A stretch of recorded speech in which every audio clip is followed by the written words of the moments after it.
waxaa maanta magaalada Baydhabo xarunta gobolka Bay ka furmay shirka madasha bani'aadamnimada oo ay ka soo qayb galeen wasiirooyinka maamul goboleedyada dalka iyo wasiiro xildhibaano ka socda dawladda federaalka Soomaaliya iyo dawlad goboleedyada dalka. Sidoo kale shirkan ayaa waxa uu ka soo qayb galay ra'iisul wasaare ku-xigeenka dalka Maxamed Guuleed Khadar, madaxweynaha dawlad goboleedka Koonfur Galbeed Soomaaliya iyo hay'adaha daneeya arrimaha Soomaaliya. Shirkan ayaa waxa uu martigeliyay wasiirka wasaaradda maareynta masiibooyinka dawlad goboleedka Koonfur Galbeed Soomaaliya. shirka madasha bani'aadamnimada oo ay maanta iskugu yimaadeen wasiirooyinka maamul goboleedyada dalka ayaa waxa uu shirka u furay ra'iisul wasaare ku-xigeenka dalka. sharafka kale iyo bahda saxaafadda dhammaantood salaamaya assalaamu calaykum waraxmatullaahi wabarakaatuh. ugu horreyntii mudane madaxweyne waxaad iga guddoontaan adiga iyo shacabweynaha reer Koonfur Galbeed iyo shacabweynaha gaar ahaan Baydhabo Jannaay salaam qiimo leh waa ka sugo madaxweynaha jamhuuriyadda federaalka Soomaaliya mudane Maxamed Cabdullaahi Maxamed Farmaajo.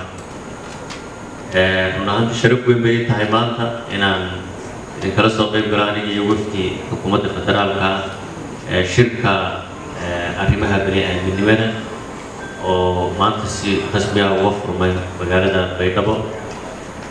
taasi macnaheedu tahay aad ka warqabtaan ra'iisul wasaaraha xukuumadda federaalka inuu shaqo fiican oo dib u heshiisiinta iyo arrimaha qaramaynta ciidamada uu ka wado maamul goboleedka Galmudug.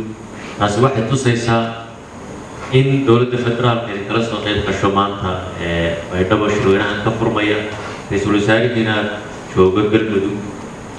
isu soo dhawaanshaha iyo kalgacaylka iyo wada shaqaynta u dhaxaysa dowladda federaalka iyo dowlad goboleedyada. shirkan oo saacado kooban albaabada u xirnaa ayaa waxaa ajandihii ka soo baxay saxaafaddu u akhriyay ka mid ah wasiiradii ka soo qayb galay shirka madasha arrimaha bani'aadamnimada ee dalka. shirka madasha arrimaha bani'aadamnimada ee dalka oo lagu qabtay magaalo madaxda ku-meel gaarka ee dowlad goboleedka Koonfur Galbeed ee Baydhabo ayaa waxaa ka soo qayb galay dhammaan wasaaradaha hay'adaha gargaarka heer federaal iyo heer maamul goboleed. waxaana qayb ka ahaa oo horkacayay shirkaasi wasiir ku-xigeenka wasaaradda gargaarka iyo maareynta masiibooyinka dowladda federaalka Soomaaliya mudane Cabdirashiid Maxamuud Xasan. sidoo kale ra'iisul wasaare ku-xigeenka dowladda federaalka Soomaaliya mudane Mahdi Maxamed Guuleed. wasiir dowlaha xafiiska ra'iisul wasaaraha mudane Cabdullaahi Xaamud Maxamed. wasiirka wasaaradda warfaafinta mudane Maxamed Cabdi Xayir Maareeye. madaxweynaha Koonfur Galbeed oo martigeliyey shirka mudane Cabdicasiis Xasan Maxamed Laftagareen iyo madax kale oo ka kala socotay dowladda federaalka iyo dowlad goboleedyada. madasha oo socotay maalin badhkeed waxaa ka soo qayb galay madaxda hay'adaha qaramada midoobay, hay'adaha caalamiga, kuwa dawliga, shirkadaha gaarka loo leeyahay iyo deeq-bixiyayaasha. madasha waxay u mahadcelinaysaa madaxweynaha Koonfur Galbeed mudane Cabdicasiis Xasan Maxamed Laftagareen iyo dhammaan shacabka Koonfur Galbeed oo si habsami leh u martigeliyey madasha. madasha oo sanadkii 4 jeer lagu kulmo ayaa waxaa lagu qabtaa kulan kasto maamul goboleed si looga hadlo xaaladda arrimaha bini'aadamnimada ee waddanka iyo hanaanka gargaarka. madasha waxay si mug leh loogu lafaguray xaaladda bini'aadamnimada ee ka jirta waddanka, wada shaqaynta dowladda federaalka iyo dowladaha maamul goboleedka iyo muhiimadda ay leedahay dejinta gargaarka bini'aadamnimada heer federaal heer maamul goboleed. waxaana madasha laysku raacay qodobada soo socda. in la xoojiyo wada shaqaynta iyo xog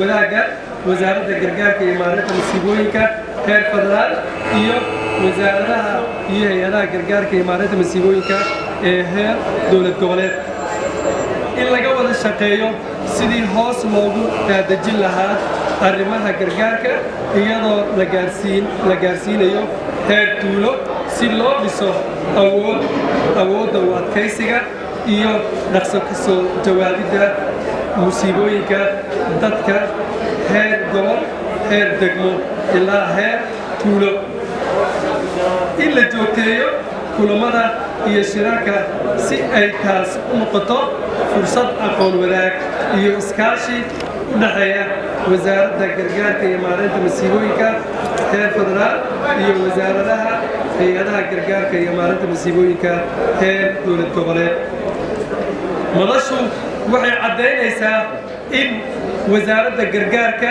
iyo maareynta masiibooyinka ee dowladda federaalka Soomaaliya ay tahay albaabka ugu horeeya ee laga soo gala wax kasta oo la xiriira